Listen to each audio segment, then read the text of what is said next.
Hello, everyone. Welcome to the Packer Universe podcast. We're a Green Bay Packers fan podcast, bringing you topical and relevant Packers news, along with our most humble, subjective opinions. This is episode 247, being recorded on a Wednesday, November 15th, 2023. The Packers lose in Week 10 to the Steelers in Pittsburgh. With this down-to-the-wire loss, is this a setback for the Pack, or were there positive signs and lessons to be learned to move this team forward? I'm your host, Tay, and joining me on the comms tonight is our MVVP, one and only Ren. What up, Tay? How we doing on a Wednesday night? What are we, a week and a day away from the Thanksgiving holiday or the Green Bay matchup Thursday morning? I think I got to take over for you, Ren. Jeez, you sound like the Packers were, for that 4-game losing streak. You sound pretty bad there. What's going on? I'm just got a little under the weather, Tay, but I'm here. I'm a gamer, Tay. Unlike Jair Alexander, so I can go out there and ball out. Tay. Rain or shine, sniffles or no sniffles, huh? I wore those clout glasses long before they were called that, and long before Jair did, Tay. So I can bring my game to the table. Yeah, maybe I could probably dig up some mid-90s photo of Ren for you with the glasses on. I don't know if it may embarrass you or pump you up. I can't tell which one what it would do to you, but maybe the Packer universe isn't ready for that yet. But Red, let me paint you a picture. I mean, we had week 10, we lost. This is week 11. The Packers are 3-6. They have the same number of wins as the Chicago awful Bears that we have kind of dragged through the mud over the season. But hey, they have the same amount of wins that we do. We're going into week 11 against the Los Angeles Chargers, who is that's a Jekyll and Hyde sort of team right there. But we'll get to that a little later. We're coming off the loss in Pittsburgh. It wasn't like a terrible loss. It was kind of like they played pretty good, but still they didn't win the game. So there are still a lot of question marks abound and places you can critique heavily and wonder if, either the players know what the heck they're doing or the coaches. You take your pick.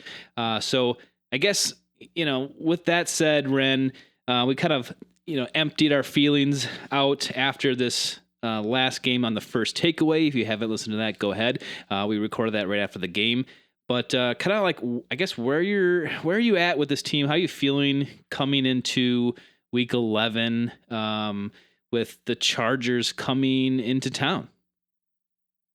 I don't know, Tay. I mean, we spoke about it a little bit. Got a little junk on my voice here for the moment, but no, I thought there was a lot of good things to take away after the game on Sunday. And, honestly, listening around the interwebs and local shows, national shows, et cetera, that was kind of the general tenor amongst, be it the Andy Hermans of the world or local shows and everybody else in between, especially when it came to the Jordan Love offensive piece, talking about, these rookie wide receivers, a la or I should say rookie pass catchers today.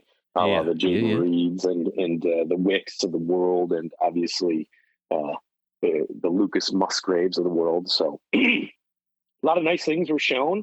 Lucas is really that middle of the field is starting to open up the last few weeks. I mean, Jordan, like we mentioned in the first take, on the week prior when we had Rob Domofsky on, one of the big concerns has been mine all year. I've talked about it ad nauseum a number of times, and Rob echoed the same sentiments. The deep ball has been a big question, if non-existent, I've pointed out throughout the course of the season. And then finally, he hits a couple of real nice ones on Sunday.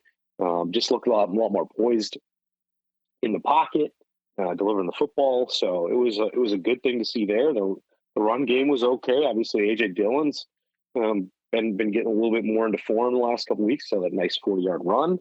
But Unfortunately, it really came down to a game marred by run defense. Crazy in Packer land. That's a continued a thing. I saw some nice video stills of just massive holes. Yeah, That are like 4 to 7 feet wide on different run plays that the Steelers running backs just could coast through, in a go-kart essentially if they wanted to. Man, it was pretty crazy and scary. And then marred by we brought in a well-regarded, and I still think Rich is good, but special teams coordinator a couple years ago, and he's tried to remake this thing, but I think they stand at 27th in total special teams for the year, and costly big miss by Josiah DeGuara, who's not been much of a football player in his time in Green Bay. Those couple issues may have cost him the game, but I would say if we're going to pick on the offense from Sunday, I think on red zone appearances, they're 1 of 6 in the red zone last Sunday, Tay, and that's not going to cut it. Obviously the 35-yard touchdown pass wasn't in the red zone, but 1 of 6 for TDs, you're not going to get it done. So they got to be a little bit better there, more efficient there with the football if you want to win football games. And we can point to the missed PAT that DeGuara certainly led to, and other things like that, and the egregious non-call on the backwards pass that the NFL got super wrong. Echoed by everybody too, amongst any circle, Packer fan, non-Packer fans. So it was a nice game though. Again, we've seen some nice things the last couple of weeks. The Rams game, and then I think a lot better in moving forward with Jordan. So yeah, it felt not like a loss, Jay. And it's hard to say that because it was a loss, but saw some really nice things from the offense. And I guess that's what we're keying on here. The rest of the season is not like, hey, like we need to stack wins to get to the playoffs, because what's the likely scenario, Jay? They're not going to the playoffs, right? So no. Yeah, I think from a Packers standpoint, we want to see, like, is there progress with this young offense in Jordan, or is there not? And do they really need to consider, potentially a change there come the draft in a number of months from now? That's what I'm watching, and I think that's kind of the biggest thing to key on here. Therefore, and let's be honest, he god awful Joe Barry led a run defense, the only team in the NFL to at this point in the season, through 9 games for the Packers, but to allow 3 200+ yard passing running games, and who knows how many of the other ones are like 150 plus. So it's pretty terrible. Okay. So Joe Barry sucks. His run D sucks, and Matt LaFleur stands up for him in press conferences and gets mad at everybody talking about 2 down linemen. So I don't know. What do you think? You heard Matt get salty. What are your final takeaways from Sunday's loss at Pittsburgh? Well, I echo your sentiments. I agree. It's not about stacking wins. It's not about racking the wins up anymore. This is about stacking up progression towards looking good and playing well and getting your confidence. With this young football team, and I think that's what it's all about now. And we kind of always knew that. It just the wins always help, and they feel good, and maybe you have a chance to go to the playoffs. Yeah, you never know, but yeah, we know now, and we just want some consistency with this football team, and see them pointed in the right direction. And that's exactly what this Pittsburgh game was. Yeah, it was a loss, but they looked way better than they have during that 4-game losing streak. So yeah, you gotta see some good things in that. But plays like missing that point after extra point. It's those kind of mistakes that the Packers can't really make. Like that game kind of came down to that missed extra point, and that team is riding a fine line every week. And if they make a few mistakes that they can't overcome, that's it for them. They're not good enough to kind of bounce back from those. It's kind of like a compounding thing to me, and they're just not that great. Maybe someday, maybe later in the season, they can bounce back from mistakes like that. But right now, as soon as they make one of those, it sets them back. They just can't bounce back. But it's almost like the bad run defense is a consistency, and it's a sad thing. It's like, yeah, that's bad. Yeah, that hurts us. And what do we do about it? It's like a broken record, and I don't know. I don't know what happened. Are these? Do we have bad players? Because we can harp on Joe Barry and look to other past defensive coordinators that we've had with the same issues, and it's just like, can we really have all these bad coaches in a row, or are we also having bad players that don't fit that role? It's got to be all of the above, right? So I don't know what we do about that. Firing a defensive coordinator during midseason for us at this point is, I don't know, it's not like a terrible thing. I guess I don't perceive the Packers latching on and holding on to him for some reason. There's not like, people that want him. There's not, too much positive to hold on to this guy, unless you unless you think it's gonna rack the locker room or something, or send a bad message that you just can't do right now. Because the locker room honestly it seems pretty good. Like that, they seem pretty up even after the Rasul trade. That locker room seems together, cohesive. They got each other's back. I don't know if that extends to the coaching staff per se, but at least the players are together. And I think there's still a good environment in there. So I don't know. I don't know. I think if we always kind of say this, well, if this happens over the next couple of weeks, then maybe we should call for Joe Barry to be fired. But I think we're way past that. We're in territory where it doesn't matter to fans anymore. It's just like, whatever, let's try something new. I guess it always comes back to, is there someone better out there right now? And probably the answer is no. You have to wait for other firings or the end of the season. So it's my guess that that's what they'll do. But I would guarantee that the defensive coordinator position will be open next year. I still think Matt keeps his job, especially if things start continuing to point the right direction, which they have in the last couple of weeks, although we had a loss. But I guess I still see him there. I still see this young team intact, with adding the draft picks next year. So I think it's going to be interesting over the next several weeks just to kind of watch this team progress without wins, and I'm okay with that. I don't know. How about you? Yeah, I mean, we know you can pretty much just say no to the Thanksgiving Day game.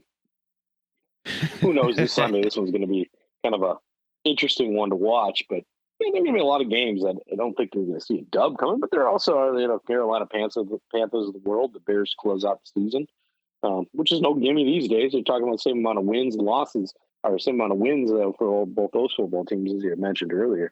So there's some, who knows, some possibilities, and you just like to see your offensive young playmakers start to just gel a little bit more and show you they're taking strides where, hey, you get into the 2024 season that they're going to jump to another level. So that's really what you're looking for. I mean, again, because I don't know what wins really do for you. Outside of give you a little morale boost, which is not a bad thing either for a football team. But I think it's like imperative. It's just really about the progress, because I mean, you can have a good day at the offensively, as we saw on Sunday, and still come out with an L because your D is just allowing holes where a bus can drive through it. Yep, for sure. Let's move on to a couple non-game things. Yes, I know you got one of these on your mind, and go ahead with it. Oh, well, I don't know if this is it, but we claimed a new cornerback, Ren. It's KU Blue Kelly out of from the Seattle Seahawks, and so we picked up a new CB. And I listened to his little locker room press conference, and he seems in really good spirits. He felt welcome. He was a draft pick in this year's draft, 157th overall, 5th round pick to the Baltimore Ravens. He was cut after training camp, picked up by the Seahawks, and then was released. And then the Packers put it in a claim, got him, and now he's here. You'll see him wear number 24 And it's my guess that he will definitely be out there in this game, and he'll be kind of put to the test as one of our new CBs. Yeah, Tay. I mean, I know Quay hit the return to practice field today, which is good news, but Jair did not. Unlikely to do so this week, Tay. So a lot of the season has been without 23, and I guess 24 will have to do for now, Tay. I don't know. Yeah. Yeah, since you brought it up, let's move right to that. Jair did not participate, along with Rudy Ford. He came in with a bicep injury. Not really sure what that's about, but that was evident today. And then he did not practice. Quay was out there. He's still listed at that groin, limited participation. So we'll see during the week. That one you're gonna have to check in later on to see what that turns into. But hopefully he can get out there. I mean, McDuffie has played well, honestly. So I'd like to see that. But this defense just gets better with Quay out there. He's a tackling machine. So hopefully he can get back out there. But there was, it's the typicals still on that injury report, but the big ones obviously is in that defensive secondary with Jair out. He's probably not playing. Rudy Ford, he's a maybe. We don't know, question mark. And so then you got to bring in a guy. So that they got this guy in here, Kelly. So I just wish him the best, and I actually am looking forward to him playing. So good luck out there. Yeah, Tay, how about another anecdote, not on the game day week thing, but the Packers 2024 Hall of Fame class. Yes. That would be the old 52, not the current 52 in Rashawn Gary, but the old 52, the Claymaker, Clay Matthews, for the third, and another D lineman, that'd be Aaron Campman. So a couple of those picks in the 2000s that ended up being, obviously, two of the best pass rushers the Packers had in the last 20 years. So pretty darn good Hall of Fame class. Matthews being the number one sack leader in Packers history, with 83.5 sacks. Mm-hmm. Also on his resume, 17 forced fumbles. We remember the play with Kevin Green. It's your time, Tay. It's time to go get it. The six interceptions, 2 defensive touchdowns over 10 seasons with the Packers. Obviously, a 2009 first-round pick, and he made 6 Pro Bowls and was an All-Pro twice as well. And then Mr. Campman, not too shabby himself. He had, what did Aaron have? A little bit about Aaron. A 5th-round pick in 2002, 54 sacks over 8 seasons, and 114 games with the Packers. Finished second in NFL with sacks in 2006. Was a Pro Bowler and second team All-Pro in 2006 and 2007. So congrats to Aaron and Clay. They will be inducted in Green Bay in late August 2024. Yeah, August 29th. So congratulations to those guys. I think Aaron has been around the team a bunch, doing different things throughout the years. So I don't think he hasn't been a stranger to Green Bay and Wisconsin. So that's great. And we just saw Clay in like a local TV commercial thing for Wisconsin Lottery with Donald Driver in this fall. So he's clearly around too and being asked to do things for Wisconsin. So it's good to see those guys be recognized. Well deserved too. I just remember watching Campman and thinking you always had confidence every time you saw him out there. You're like, like he's gonna get to the quarterback, and you just had faith in that. And I love that. And same with Clay for a while. Maybe towards the end of his career, it was kind of like, come on. Remember he kept getting those like roughing the passers and stuff, and that was a big controversy. He was the Claymaker for a reason, and we love our attacking defensive players. We just love them here. So congrats to those guys. All right, Ren, let's move on to those Chargers, right? I know that's your brother's favorite team, but did that rub off on you at all? Do you like the Chargers? I don't. I mean, who doesn't like the look of the Chargers, the logo, the uniforms, and be it whatever color? Powder blue is obviously pretty sweet, but the Chargers, definitely one of the best, aesthetic looks in the NFL. Not much of a fan base. They've never, they're just the Chargers. So I Yeah. don't hate them.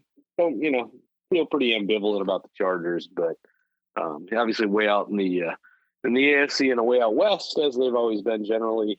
I think they should still be in San Diego. Unfortunately, Yeah, they're same. not. They're kind of just an also-ran in LA. Nobody cares that they're there. Hopefully someday some other owner can get them and maybe move them back there. I think that would be appropriate. But as far as a football game coming up, I don't think any of that stuff matters. You've got two struggling football teams. So you got a 3-6 football team, the Green Bay Packers, and the 4-5 Los Angeles Chargers. Just Chargers are playing for the playoff life heartbeat to continue, and their coach is certainly hoping they're going to get a win because he's on life support himself.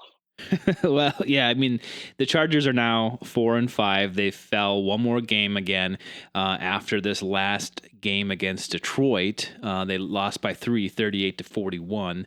But they're kind of like us now. Like they're 4-5, and also so is Denver. So it's like Denver was the scrapyard before, and now they've kind of had a resurgence and are coming back and looking more positive.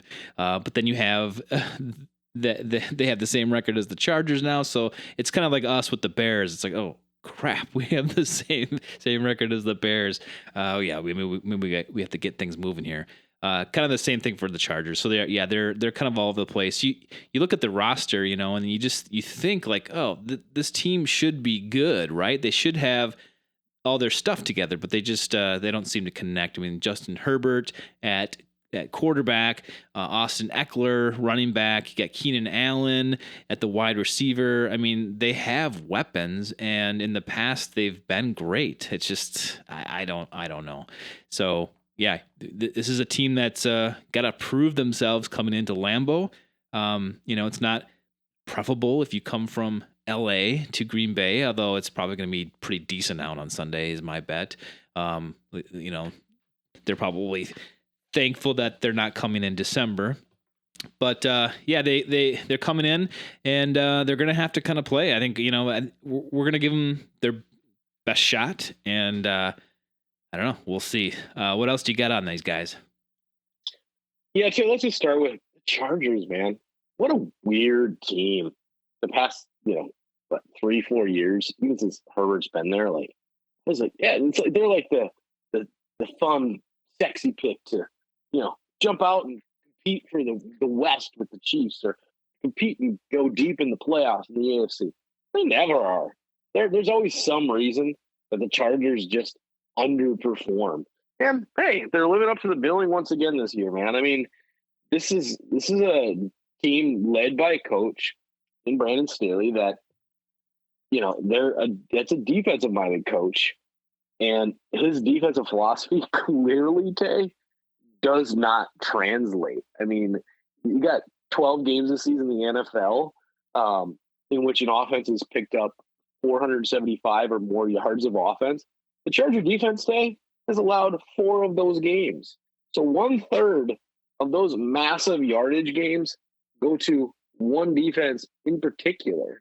A defense that has a Bosa, that has a Khalil Mack, that has a Derwin James. I mean, this team got a lot of talent on defense, but not a lot to show for it, man. They allowed 533 yards and 5 touchdowns in Sunday's loss to the Lions in their house, by the way, including 177 yards rushing and 3 touchdowns in the first half alone. They also gave up 536 to Miami in week 1. I mean, obviously, we know Miami's a potent offense.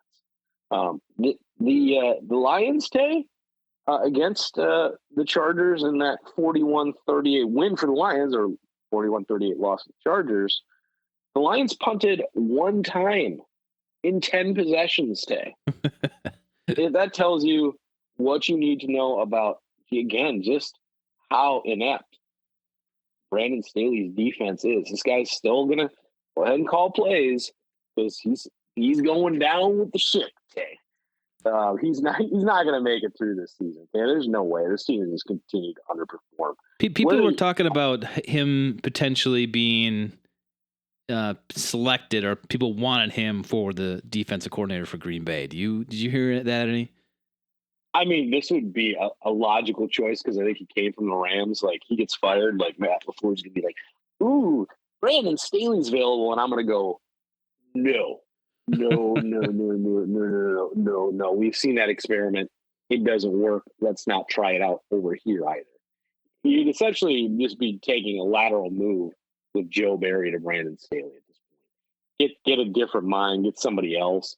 And again, once it's like, here's a guy I kind of know, let's bring in a guy I kind of know and something I'm comfortable with. No, you got to go somewhere else. I would be an unhappy guy if this guy ends up in Green Bay. Now, is it a possibility? I would say it probably is, Tay. That's the kind of guy we're going to end up with as the new defensive coordinator in Green Bay. And the pitchforks will be out early. So it is what it is. Where they do things right, Tay, obviously we know that Justin Herbert is obviously a pretty talented young guy. He led drives of 75, 75, 92, 75, and 68 yards, Tay, against, a defense that's, only a top 10 defense in the league. I mean, those are dang good drives, Tay. He threw for 323 yards, 4 touchdowns, and 1 interception. He's entering this game on Sunday ranked 8th in passing yards and 5th in touchdown passes. Most of the receptions go to Keenan Allen. He's had 93 targets on the year. Outside of that, Herbert really likes to, spread the ball out. Other than that, 6 pass catchers have between 23 and 36 targets on the year. So if it's not Keenan Allen, which it's going to be Keenan Allen most of the time, if that tells you anything, 2 out of 3 balls go Keenan Allen's way. It's going to go somewhere else, and it's going to get spread out pretty evenly.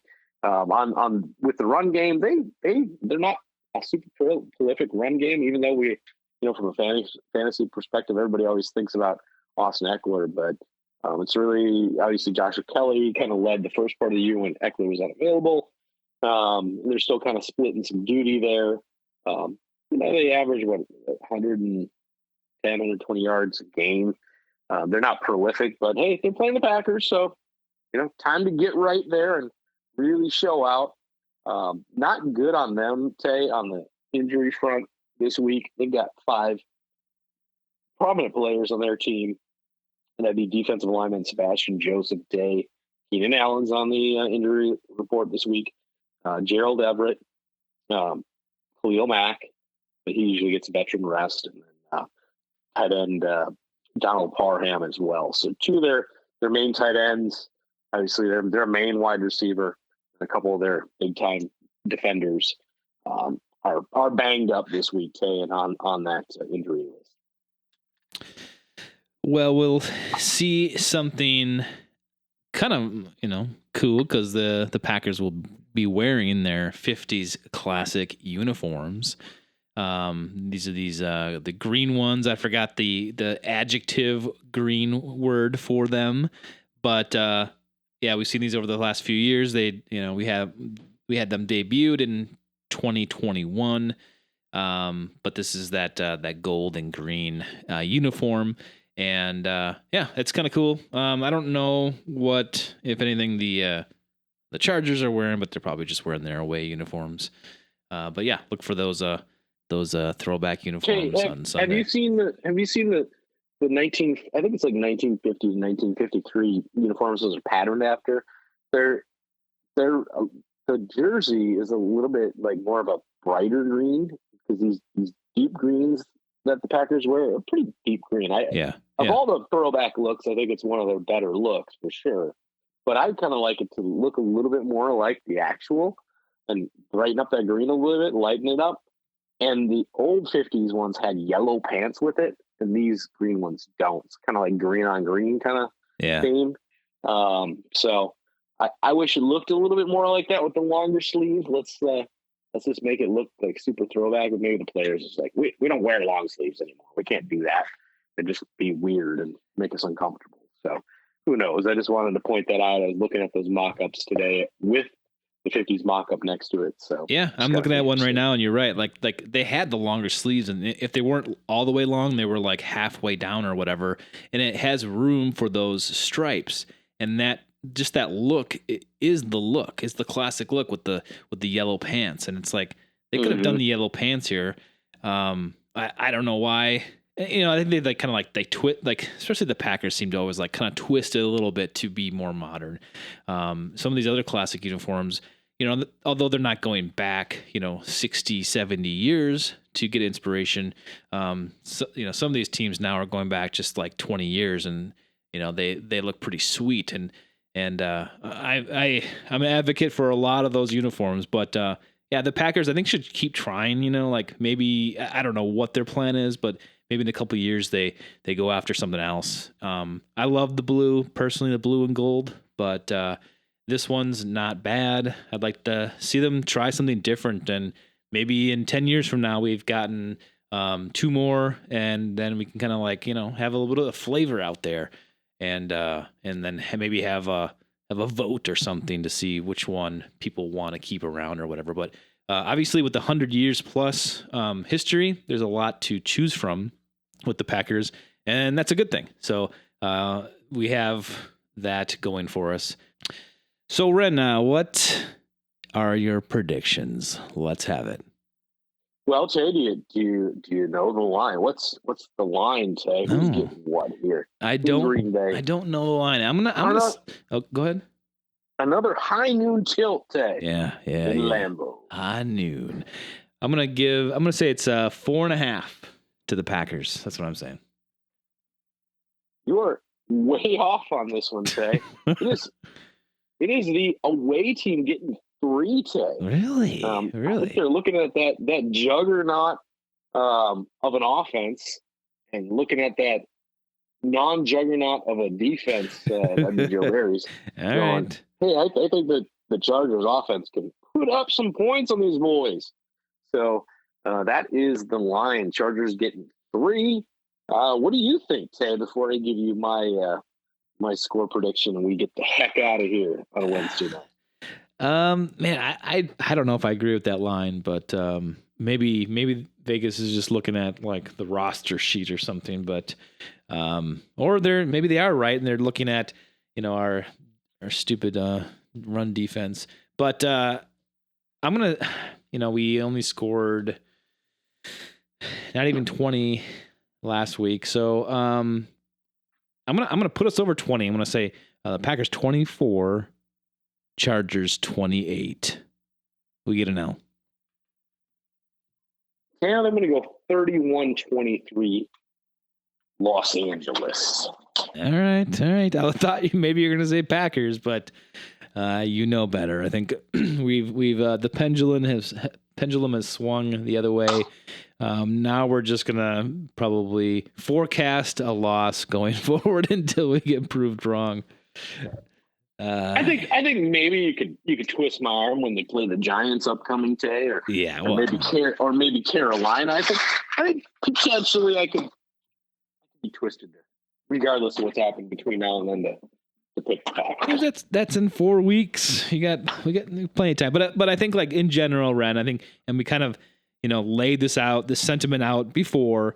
I'm just gonna watch the game for the Packers development. We don't need wins right now, but we need them to look good, have their stuff together, and just look competent, end the mistakes, and just learn and have fun and try to go out there and play some fun football. So that's what I'm looking for.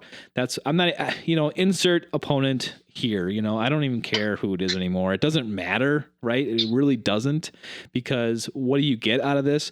Like, there's basically no way you can get in the playoffs. You'd have to win every single game plus a ton of help. So let's forget that. Let's not stress ourselves out about that and just enjoy this team playing some football the rest of the year. I can't tell you. That's all you can do is, again, just look and hope and wish that they play competitive football and, you know, they start to grow and continue to grow. And hey, right now they're slated for 5 picks in the top 80 today right now. So they'll be looking to load up on some more athletic high-raz score guys come high-raz scores, right. Come April. So we know that. We know Brian likes his athletes. And this is, if we play poor against the Chargers and they win and we're back here complaining next week, it's a quick turnaround. They have to play the Lions, which is, from everyone's perspective, probably the worst game they can, or worst matchup they can have quickly after the Chargers game. So, it could be bad for the next couple of weeks. So just prepare yourself, lock in those seatbelts, keep your hands and feet inside the vehicle. This is going to be a bumpy ride for the next 2 weeks. So be prepared for that, universe. But that's all I got on the situation, Ren. You got anything more to add? Not really, Tay. I mean, even when this thing, the Thanksgiving Day game, was in the middle of the Favre era or the Rodgers era, it was typically a disaster. So we can only know that this will be even worse a week from tomorrow. We appreciate everyone listening. Thanks for your support. Check us out after the games for the first takeaway. And we'll be back a little bit earlier next week for the short week. And hope to see you then. So thanks, Ren, for joining me. And take us out. All right, Tay. Until episode 248 on the Public.